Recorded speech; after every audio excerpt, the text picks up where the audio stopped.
ನಿಮ್ಮ ಬೈಕು ಮೊದಲಿನಂತೆ ಮೈಲೇಜ್ ಕೊಡ್ತಾ ಇಲ್ವಾ? ಫುಲ್ ಟ್ಯಾಂಕ್ ಮಾಡಿಸಿದ್ರೆ ಒಂದು ವಾರ ಬರ್ತಾ ಇತ್ತು, ಈಗ 4-5 ದಿನಗಳಿಗೆ ಖಾಲಿ ಆಗೋಗ್ತಾ ಇದೆಯಲ್ಲ ಪೆಟ್ರೋಲ್. ಮತ್ತೆ ಪೆಟ್ರೋಲನ್ನ ಹಾಕಿಸ್ಬೇಕಲ್ಲ. ಅಯ್ಯೋ ನನ್ನ ಗಾಡಿಗೆ ಏನಾದರೂ ಆಗೋಗಿದೆ ಅಂತ ಸರ್ವಿಸ್ ಸೆಂಟರ್ಗೆ ಅಥವಾ ಗರಾಜ್ಗಳಿಗೆ ತಾವು ಹೋಗಿ ಮೆಕ್ಯಾನಿಕ್ ಕೈಗೆ ಗಾಡಿ ಕೊಟ್ಟು, ನೋಡಪ್ಪ ಗಾಡಿಯಲ್ಲಿ ಏನಾದರೂ ಪ್ರಾಬ್ಲಮ್ ಇದೆಯಾ ಅಂತ ಚೆಕ್ ಮಾಡಿಸಿದಾಗ, ನೋಡಿ ಸ್ವಾಮಿ ನಿಮ್ಮ ಗಾಡಿಯಲ್ಲಿ ಏನು ಪ್ರಾಬ್ಲಮ್ ಇಲ್ಲ, ನೀವು ಹಾಕಿಸ್ತಿರಲ್ಲ ಪೆಟ್ರೋಲ್ ಟ್ಯಾಂಕ್ ಅಲ್ಲಿ ಪ್ರಾಬ್ಲಮ್ ಇರಬೇಕು, ಇಲ್ಲ ನೀವು ಹಾಕಿಸೋ ಪೆಟ್ರೋಲ್ ಅಲ್ಲಿ ಪ್ರಾಬ್ಲಮ್ ಇರಬೇಕು ಅಂದ ಮೇಲೆ ಜನಸಾಮಾನ್ಯರಿಗೆ ಈಗ ಜ್ಞಾನೋದಯ ಆದಂಗೆ ಆಗಿದೆ. ಯಾಕೆ ಅಂತಂದರೆ ಭಾಳ ದಿನಗಳಿಂದ E20 ಪೆಟ್ರೋಲನ್ನು ನಾವೆಲ್ಲರೂ ಗೊತ್ತಿಲ್ಲದೇನೆ ನಮ್ಮ ಗಾಡಿಗಳಿಗೆ ಹಾಕಿಸ್ಕೊಳ್ತಾ ಇದ್ದೀವಿ. ಆದರೆ E20 ಪೆಟ್ರೋಲ್ ಅಂತ ಅಂದರೆ ಏನು ಅಂತಂದರೆ 20% ಎಥನಾಲ್ ಮಿಕ್ಸ್ಡ್ ಇರುವಂತಹ ಪೆಟ್ರೋಲ್.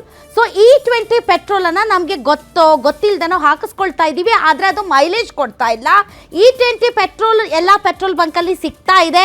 ಇದರ ನ್ಯೂನ್ಯತೆಗಳೇನು, ಇದರ ಅನುಕೂಲಗಳೇನು, ಇದು ಯಾಕೆ ಬೇಕು ಭಾರತದಂತಹ ಈಗಿನ ಪರಿಸ್ಥಿತಿಯಲ್ಲಿ ಅನ್ನೋದರ ಬಗ್ಗೆ ಯಾರೂ ಕೂಡ ತಿಳುವಳಿಕೆಯನ್ನಾಗಲಿ ಅಥವಾ ಜನಸಾಮಾನ್ಯರಿಗೆ ಇದಕ್ಕೆ ಸಂಬಂಧಪಟ್ಟಂಥ ಯಾವುದೇ ಅಂಕಿ ಅಂಶಗಳನ್ನಾಗಲಿ ವರದಿಗಳನ್ನಾಗಲಿ ಕೊಟ್ಟಿಲ್ಲ. ಹೀಗಾಗಿ ಜನ ಯಾವಾಗ ಮೈಲೇಜ್ ಪ್ರಾಬ್ಲಮ್ ಆಗೋದಕ್ಕೆ ಶುರುವಾಯಿತೋ, ಹಳೆ ಗಾಡಿಗಳಲ್ಲಿ ಒಂದು ಸ್ವಲ್ಪ ಎಂಜಿನ್ ಕಾಟ ಕೊಡೋಕ್ಕೆ ಶುರುವಾಯಿತೋ, ಆಗ ಎಲ್ಲರೂ ರಿಯಾಲಿಟಿ ಚೆಕ್ಗೆ ಇಳಿದಾಗ ಗೊತ್ತಾಗಿದ್ದು E20 ಪೆಟ್ರೋಲ್ನಿಂದ ಒಂದು ಸ್ವಲ್ಪ ತೊಂದರೆ ಆಗ್ತಾ ಇದೆ ಅಂತ. ಸೊ ಇದಕ್ಕೆ ಸಂಬಂಧಪಟ್ಟಂತೆ ನಮ್ಮ ರೋಡ್ ಸಚಿವರು ಇಲ್ಲ ಯಾವ ಪ್ರಾಬ್ಲಮ್ ಇಲ್ಲ, ಮೈಲೇಜ್ ಪ್ರಾಬ್ಲಮ್ ಇಲ್ಲ ಮತ್ತು ಯಾವುದೇ ರೀತಿಯಂಥ ಇಂಜಿನ್ ಪ್ರಾಬ್ಲಮ್ ಇಲ್ಲ ಅಂತ ಇದ್ರು. ಬರ್ತಾ ಈಗ ಹೇಳ್ತಾ ಇದ್ದಾರೆ ಹೌದು ಒಂದು ಸ್ವಲ್ಪ ಎಂಜಿನ್ ಪ್ರಾಬ್ಲಮ್ ಆಗಿದೆ ಅಂತ. ದೇಶಕ್ಕೆ ನೀವು ಅಷ್ಟು ಕೂಡ ಕಾಂಪ್ರಮೈಸ್ ಮಾಡ್ಕೊಳ್ಳಿಲ್ಲ ಅಂದರೆ ಹೇಗೆ?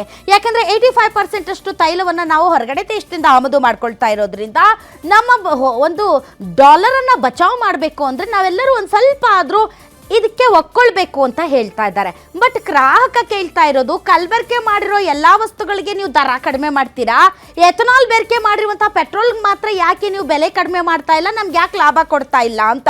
2.5 ಲಕ್ಷ ಕೋಟಿ ಉಳಿಸಿದ್ದೀವಿ, 1.5 ಲಕ್ಷ ಕೋಟಿಯನ್ನು ನಾವು ರೈತರು ಕೊಟ್ಟಿದ್ದೀವಿ ಅಂತ ಹೇಳುವಂಥ ಭಾರತ ಸರ್ಕಾರ ಇವತ್ತು ಈ ಎಥನಾಲ್ ಮಿಕ್ಸ್ ಪೆಟ್ರೋಲ್ನಿಂದ ದರ ಇಳಿಕೆ ಯಾಕೆ ಮಾಡ್ತಾ ಇಲ್ಲ?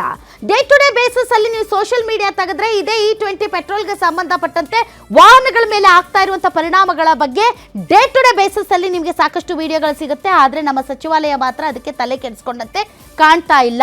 ನೀವು 2030ಕ್ಕೆ ತರ್ತೀವಿ ಅಂತ ಹೇಳಿದ್ರಿ, ಈಗಲೇ ತಂದಿದ್ದೀರಿ 2026ಕ್ಕೆ, ಇನ್ನೂ E50 E80 ಬಗ್ಗೆ ಎಲ್ಲ ಮಾತಾಡ್ತಾ ಇದ್ದೀರಿ. 2030ಕ್ಕೆ ಮೋಸ್ಟ್ ಪ್ರಾಬಬ್ಲಿ ಆನ್ ರೋಡ್ಗೆ ಬರುವಂಥ ಎಲ್ಲ ವೆಹಿಕಲ್ಸ್ಗಳು ಈ ರೀತಿ ಎಥನಾಲ್ ಮಿಕ್ಸ್ ಪೆಟ್ರೋಲ್ ಏನಿದೆ ಅದಕ್ಕೆ ಹೊಂದಾಣಿಕೆ ಆಗುವಂತೆ ಬಂದು ಬಿಡ್ಬೋದಾಗಿತ್ತೇನೋ. ಆದರೆ ಈಗ ಟೂ ಅರ್ಲಿ ಅನ್ನುವಂತೆ ಸುಮಾರು 1.5 ಕೋಟಿಗೂ ಹೆಚ್ಚು ವಾಹನಗಳು ಹಳೆ ಮಾಡೆಲ್ಲೇ ಇರುವಾಗ ಈ ಹೊಸ ಎಥನಾಲ್ ಮಿಕ್ಸ್ ಪೆಟ್ರೋಲ್ಗೆ ಹೇಗೆ ಹೊಂದಾಣಿಕೆ ಮಾಡ್ಕೊಳ್ಳುತ್ತೆ? ಸಿಕ್ಕಾಪಟ್ಟೆ ಕ್ವಶನ್ಗಳಿವೆ, ಅದಕ್ಕೆ ಆನ್ಸರ್ ಕೊಡೋರು ಯಾರೂ ಇಲ್ಲ, ಗೊತ್ತಿಲ್ಲ.